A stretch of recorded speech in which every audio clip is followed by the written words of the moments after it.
Hey folks, good morning. It's Trini here. And today I want to talk about the inner game of being a great leader and the inner game of sustainable leadership. And so if you've been watching my videos for a while, you know I talk a lot about sustainable leadership. The program that I offer my leadership coaching clients is called Sustainable Leadership. And when I say that, what I mean is to be able to lead and to work and have impact in your organization or world without sacrificing yourself and your well-being. That's what I mean when I say sustainable leadership, because a lot of times as leaders, we often have sacrificed. I know I've done this in the past. You sacrifice your health, your mental health, your emotional and spiritual health. You neglect those things. You neglect your family, all for this big goal that you have. And I think those are things that can be done that in time limited ways. But that's not the only game in town, and there's another way to operate and to work and to live. And I think once you get to a certain point in your career and in life, you realize that there are other things that are important to you. For example, peace of mind is extremely important to me. Equanimity is extremely important to me. Having time for myself and time for the things I enjoy and the people that I love is really important to me. So that has shifted the priority and the energy that I give to work. And I think overall in general in this country, the conversation around work and labor and what it means is shifting. But anyway, so when I say sustainable leadership, that's what I'm talking about. And also I think thinking about sustainability is really important when you think about what it means to be a great leader. And a lot of times the only measurement we have for a great leader is what we deem as success, meaning they hit the bullseye, they made the money, they got the position, but it's like, then what? Do they still have all the other things that make it worthwhile? And I think that's really important to ask yourself. And there's nothing wrong with wanting to be at the top. There's nothing wrong with giving everything you have, for a certain outcome. I don't think there's anything wrong with that at all if you choose that. But everyone doesn't want that.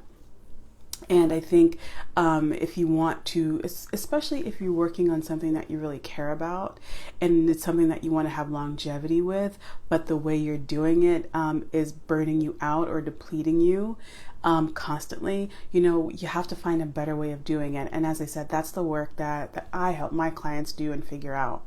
So let's talk about this inner game. So when you think about the inner game of what's required for sustainable leadership and to be a great leader, and oftentimes we think about, just kind of doing the exterior things like, the moves that you make and the projects that you're on and, sort of your ability to negotiate and network and all these types of things, which again, those are basic skills and beyond basic, I mean, they can get really complex and can really move you forward. So I don't want to poo-poo those things. I think they're really important. But there is an inner game that is required, especially if sustainable leadership is important to you. And if it's not, that's okay. This particular video might not be for you. But if sustainable leadership is important to you, the inner game really requires physical, mental, spiritual, and emotional groundedness and help and health and support and nourishment. And so, and it's important to figure out those things for yourself. So, and oftentimes what you may discover is that one may need more nourishment than the other, or you may lean on one more at different times, depending on what it is that you need. So I know for me, there were times where it was more about the physical health, and needing to take care of my body and getting, healing after, hurting my knee and 2 knee surgeries and all that stuff.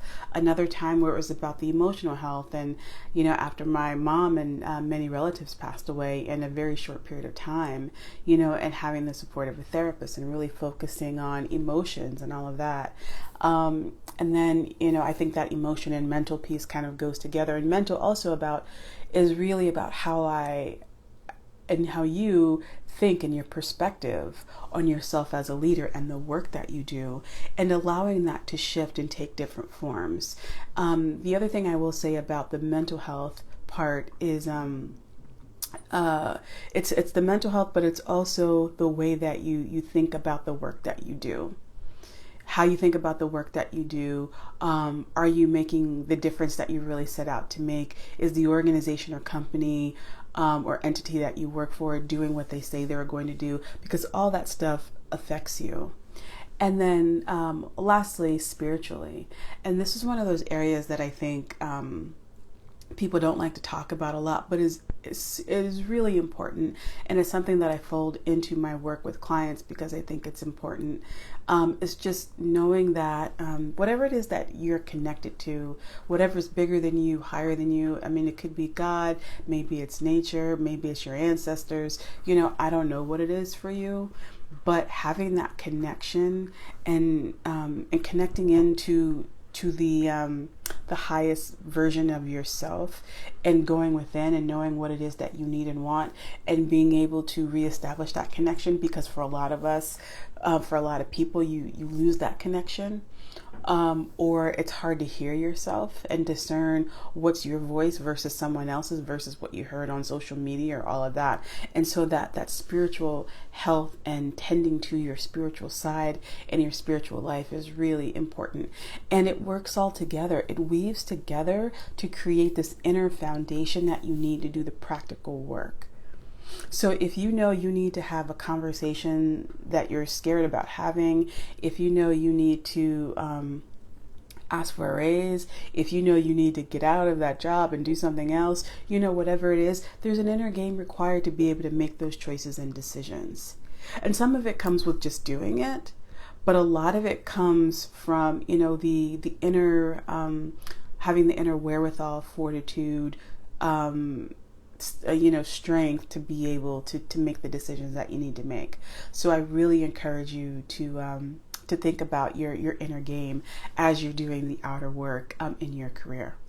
Okay, so I would love to know from you, what are some of the tools and things that you've used to cultivate your inner game, to be a great leader or for sustainable leadership? So let me know your experience in the comments. I'd love to hear from you, or feel free to DM me. I'd love to connect with you and chat and see how I can support you. And that's all for today, and I'll talk to you soon.